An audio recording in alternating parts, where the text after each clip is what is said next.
राज्य सरकारें जमीन दें, उनका आवास दिया जाएगा।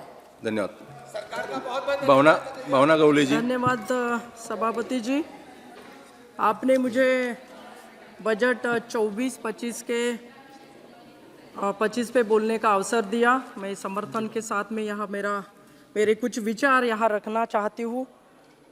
जैसा कि सरकार ने इस बजट में सारी चीज़ों को लिया है, सभी विषय को इसमें हमने देखा है और हर विषय पे ध्यान दिया गया है। और सबसे बड़ी बात तो मैं यहाँ पर बताना चाहूँगी कि जैसा हमारा एक विशेष संसद का सत्र हुआ था और उसमें महिलाओं का आरक्षण हुआ, उसके बाद में सरकार ने महिलाओं के लिए जो घोषणाएं की है उसमें लखपति दीदी हो, चाहे बचत गट के सेल्फ हेल्प ग्रुप की महिला हो, चाहे आंगनवाड़ी हो, चाहे आशा वर्कर हो, इन सभी महिलाओं को सरकार ने देखा है, उन पे बजट में भी फोकस किया गया है। मैं यहाँ पर बताना चाहूँगी कि जिस आयुष्मान भारत कार्ड का निर्माण या उसे बनाने के लिए आंगनवाड़ी और आशा वर्कर को बताया गया है या बजट में उसका उल्लेख भी हुआ है। मैं यहाँ पर बताना चाहूँगी, विशेष करके सभापति जी, जब हमने दिशा की बैठकें हम लेते हैं, हम सभी उसके चेयर होते हैं, उसमें मैंने और मेरे वहाँ के जो डिस्ट्रिक्ट कलेक्टर हैं, उन्होंने मिलके, हम दोनों ने मिलके एक निर्णय लिया था कि जो हमारी महिलाएं हैं, छोटे छोटे व्यवसाय करती है, छोटे छोटे सेल्फ हेल्प ग्रुप के माध्यम से काम करती है, कुछ चीज़ों का निर्माण करती है, उनको भी रोजगार इस माध्यम से मिले। और हमने उसको जोड़ा था कि जो आयुष्मान भारत के कार्ड बनाएंगे तो वो ये आशा वर्कर और दूसरी महिला बनाएंगे, उनके साथ साथ सेल्फ हेल्प ग्रुप की महिलाएं भी बनाएंगी। क्योंकि सभापति जी, हम देखते हैं कि हमारे देश में 48% महिला है और महिलाओं के ऊपर अभी तक किसी का ध्यान नहीं था। जितना ध्यान हमारे महिलाओं के ऊपर मोदी जी ने दिया, पिछले कार्यकाल में किसी ने नहीं दिया। और मैं फिर से धन्यवाद देना चाहूँगी मोदी जी साहब का, हमारे प्रधानमंत्री जी का, कि उन्होंने महिलाओं के ऊपर विशेष लक्ष्य दिया है। यहाँ पर मैं बताना चाहती हूँ कि लखपति दीदी का भी उल्लेख किया गया है, उसको 3 करोड़ तक बढ़ाने का उद्देश्य भी रखा है। मैं इसके साथ में ये भी बताना चाहूँगी कि जो हमारे हथकरघा चलाने वाली महिला है, जो हस्तकला में निपुण हमारी महिला है, और जो हमारी बचत गट के माध्यम से छोटे छोटे व्यवसाय करने वाली महिला है, उनको जब वो बैंकों में जाती है तो वो बैंकों में जाने के बाद में उनको वहाँ से ऋण मिलता है। और मैं यहाँ पर बताना चाहूँगी सभी हमारे सांसद भाइयों को भी और सभापति जी, ये बहुत विशेष करके है कि उन हमारे महिलाओं की क्रेडिट जो है, आप देखिए क्रेडिट जो है ना, सबसे बड़ी क्रेडिट हमारे महिलाओं की है, क्योंकि जब वो ऋण लेती है ना तो ऋण देती भी है बैंकों को। और इस वजह से महिलाओं के लिए यहाँ पर फोकस किया गया है। और महिलाओं को अगर हम और सपोर्ट करेंगे, और इस बजट में तो दिया है, इससे आगे अगर हम करते हैं तो मैं समझती हूँ कि घर घर में उद्योग होगा, घर घर की महिला उद्योग करेगी और इस देश को सक्षमता के तरफ ले जाने के लिए पूरे जोर शोर से देश के प्रगति में अपनी हिस्सेदारी भी देगी। और मैं चाहती हूँ एक क्रांति के मिशन, एक क्रांति जैसा मिशन यहाँ पर बने, एक मिशन के रूप में महिलाओं के ऊपर और फोकस हो और वो देश को आगे बढ़ाए। इस प्रकार से आगे के बजट में भी महिलाओं के लिए और अच्छे तरीके से, ये तो दिया ही है लेकिन अभी आप देने जा रहे हैं तो और दीजिए। मैं हमारे प्राइम मिनिस्टर सर से भी विनती करती हूँ, प्रधानमंत्री जी से भी विनती करती हूँ, मोदी साहब से भी विनती करती हूँ कि महिलाओं को आपने दिया है और वो सक्षम है, वो करने जैसे हमारी भारत की नारी और सब पे भारी, ऐसे स्थिति में आज महिला हमारी भारतवर्ष की काम कर रही है। तो मैं यहाँ पर बताना चाहूँगी कि जिस प्रकार से हमें यहाँ पर मिला है उसको बजट में और थोड़ा 3 करोड़ नहीं, मैं तो समझती हूँ लखपति दीदी 10 करोड़ तक हमने उसको बढ़ाना चाहिए।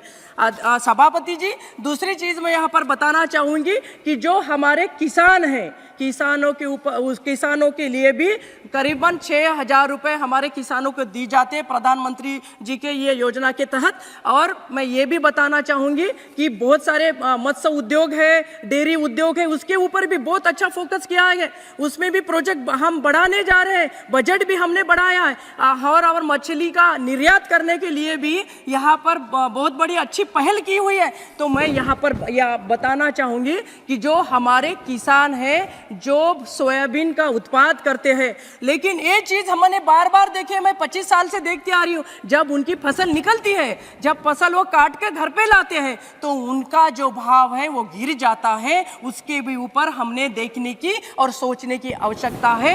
दूसरी बात यह है कि मेरा क्षेत्र है, कर्नाटक है, महाराष्ट्र है, मध्य प्रदेश है, ऐसे कुछ राज्य है, तेलंगाना है, ऐसे कुछ राज्य है जहाँ पर किसान कपास का निर्माण करती है। और बहुत बार ये भी देखा गया है कि बीटी कॉटन को हमारे यहाँ लागू नहीं किया है, उसे हमने ये नहीं दिया हुआ है। तो मैं यहाँ पर बताना चाहती हूँ कि बीटी कॉटन को भी मान्यता मिले और किसान चुपके चोरी से वो कॉटन ना लगे, बीज ना लगाए, वो कॉटन का बीज लगाए और अच्छी फसल भी ले। इसलिए हमें उसके ऊपर भी सोचना पड़ेगा। 2004 से हमारा ये बीटी कॉटन के ऊपर एक रिट पिटीशन हुआ है सुप्रीम कोर्ट में, वो पेंडिंग है। उसके तरफ भी देखने की बहुत आवश्यकता है। जो ऑर्गेनिक करना चाहते किसान वो ऑर्गेनिक खेती करे, कपास निकाले, और जो हमारा बेटी का उपयोग करना चाहते हैं वो बेटी का उपयोग करे। क्योंकि मैं एक किसान की बेटी हूँ और यहाँ पर ये बताना बहुत ज़रूरी मैं समझती हूँ। और उसी के साथ साथ मैं यहाँ पर एक बात बताना चाहूँगी कि जिस प्रकार से हमारे प्रधानमंत्री जी ने हर लक्ष्य को तय किया है, जैसा अर्जुन का लक्ष्य, आपको पता है महाभारत में देखा है कि मछली आपको कैसी दिख रही है, ऐसा पूछने के बाद में अर्जुन ने यह बताया था कि मुझे मछली नहीं दिख रही है, मुझे मछली का आग दिख रहा है। उसी प्रकार से हमारे जो प्रधानमंत्री जी है उनको मछली की खाली आग दिखती है, विकास दिखता है, लोगों की सेवा करना उनके प्राथमिकता है। और उसी सेवा का नतीजा यहाँ हम देखते हैं कि ये 10 साल में इतना परिवर्तन हुआ है कि पिछले जो 70 साल की बात कर रहे हैं वो लोग भूल गए 70 साल वाले लोगों को। अब ये लोग बोलते हैं कि मोदी जी है तो सब मुमकिन है, और ये मुमकिन होती हुए हम सब लोग देख रहे हैं, हम साक्षीदार हैं इस चीज़ के। और मैं यहाँ पर बताना चाहूँगी कि जिस प्रकार से मेडिकल एजुकेशन में भी ओबीसी के बच्चों को 27% का आरक्षण यहाँ दिया गया, ये हमारे लिए बहुत बड़ी बात है। उसी के साथ साथ मैं यहाँ पर रेलवे की तरफ आना चाहूँगी। मेरे क्षेत्र में वर्धा, नांदेड़, यवतमाल, ये रेलवे को 3,500 करोड़ रुपए मिले हैं सभापति जी। ये बहुत बड़ा प्रोजेक्ट होने जा रहा है। विदर्भ से मराठवाड़ा को जोड़ने के लिए ये प्रोजेक्ट हो रहा है और उसका 40 किलोमीटर का काम पूरा होकर वहाँ पर रेलवे भी अगले कुछ दिनों में, मंत्री जी से भी मैंने बात किया है, अगर प्रधानमंत्री जी भी उसका उद्घाटन करें तो वो हमारे लिए सौभाग्य की बात होगी और वो प्रकल्प भी पूरे होने के कगार पर है। और 750 करोड़ रुपए इस बजट में हमें मिले हैं, उसके लिए भी मैं रेलवे मंत्री जी का और फाइनेंस मंत्री जी का धन्यवाद करना चाहती हूँ। लेकिन निशिकांत जी, एक बात मैं यहाँ बताना चाहती हूँ, उस सदन में भी, पुराने वाले सदन में भी मैं हमेशा यही बात उठाती थी कि मेरी शकुंतला रेलवे, जिसको 2005 से मैं उसके पीछे पड़ी हूँ कि ये 2005 से मेरे रेलवे को सैंक्शन मिले, उसका सर्वेक्षण तो होता है, उसके लिए तो पैसा आ जाता है, पर उसको स्वीकृति नहीं मिलती है। तो मैं यहाँ पर बताना चाहती हूँ कि मेरा जो आकांक्षित डिस्ट्रिक्ट, एक डिस्ट्रिक्ट मेरा है वाशिम और दूसरा है मेरा यवतमाल, तो वो आकांक्षित डिस्ट्रिक्ट है ना, उसके लिए ये रेलवे होना मुझे लगता है बहुत ज़रूरी है। और इस प्रकार से वो रेलवे के ऊपर भी सरकार ने ध्यान देने की आवश्यकता है, वो दे, ये मैं मांग करती हूँ। और उसी के साथ साथ एक चीज़ मुझे यहाँ पर मैं बताना चाहूँगी सभापति जी, जैसा 22 तारीख को राम मंदिर में हमारे राम जी प्रतिष्ठापना उनकी की गई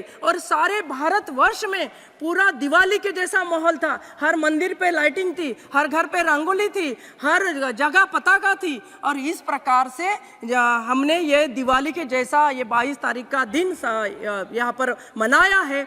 उसी को लेके मैं ये बताना चाहती हूँ कि जितने भी बड़े मंदिर हैं, वो बड़ी मंदिर छोटे मंदिरों का देख रेख करे, उनके पुजारी है, उनके भविष्य का, उनके बच्चों का भविष्य का सोचे और बड़े मंदिर छोटे मंदिर को देखे। क्योंकि हमारे यहाँ कुल जो हम बोलते हैं ना जो बच्चों को पढ़ाने के लिए हमने गुरुकुल हमारे यहाँ चाहिए, तो वह गुरुकुल भी बने, क्योंकि गुरुकुल बनेंगे तो बच्चों के ऊपर संस्कार होंगे, और संस्कार होंगे तो संस्कारी बच्चे आगे बढ़ेंगे तो देश आगे बढ़ेगा। तो इसके ऊपर भी देखने की सोचने की बात है, और उस पर भी बजट में कुछ आना चाहिए अगले बार में, मैं ये समझती हूँ। और मैं यहाँ पर मोदी जी का धन्यवाद करती हूँ कि जिस प्रकार से उन्होंने हमारे सभी तबके के लोगों के लिए काम किया, आवास के लिए किया है। 2 करोड़ के आवास यहाँ पर बनाने का उद्देश्य भी रखा है। मंत्री जी ने अभी बताया है कि राज्य सरकारें हमें वहाँ पर जमीन उपलब्ध कराए तो हम दूसरे गरीबों को भी वहाँ पर घर ये जो बनाने के लिए मकान बनाने के लिए भी स्वीकृति देंगे। इस प्रकार से बच्चों के लिए और महिलाओं के लिए टीकाकरण कैंसर का दिया है, वो भी बहुत बड़ी बात है। और ऐसे बहुत सारी चीज़ें हैं कि इस बजट में आई है और आगे भी आती रहेगी। ये बोलते हुए मेरे 2 शब्द ही समाप्त करती हूँ। धन्यवाद, मुझे मौका दिया। धन्यवाद। सुप्रिया सुले जी। Thank you.